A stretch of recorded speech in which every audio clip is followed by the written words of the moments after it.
If you're really into design aesthetics or really vibey old 90s, early 2000s coffee shops, then I want to tell you about this article. I actually just saw someone this morning post a video referencing this article, so I'll tag theirs below. If you don't already know them, Blackbird's Flyplane is one of my favorite Substacks. They go really deep into like niche design aesthetics, internet culture, all the good fun stuff. And earlier this year, they put out this piece on what they call UGHZ, or un-grammable hang zones.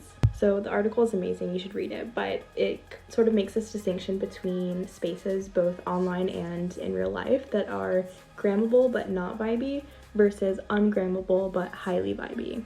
In this video, I want to focus on the signals for the physical spaces, which they call out as like those big saran wrapped cookies, or like getting your coffee in a used Garfield mug, mismatched furniture. In the digital realm, it's like websites that look like this, that are just a bunch of JPEGs sort of like hodgepodge together.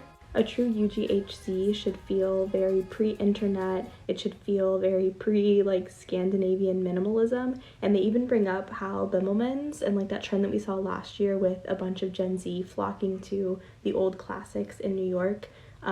It sort of has like that pre-internet vibiness, but it is not a UGHZ because it is highly grammable. The article gives some really good examples like Central Perk in Friends, or really any coffee shop that you would find in like a 90s rom-com. And the article concludes by pointing out that a lot of these places can't afford rents anymore, or we lost them during the pandemic. There are still some, and so with that, I wanted to share some of my favorite UGHZs that you can still go to today.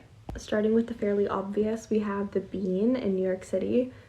If you've been around a while, you know there used to be many more The Beans. Now I think there's just these two left in the East Village. Personally, I spent many late nights in the Bean in Williamsburg, but that one's closed, but there's still these two in the East Village. Some real UGHZ qualities that I see here are the artistic, like hand-painted murals on the outside of the windows that, you know, some teenage employee was forced to do.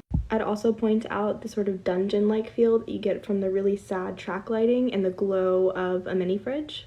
In general, I would say the East Village and the Lower East Side probably have the highest concentration of UGHZs left in maybe Lower Manhattan.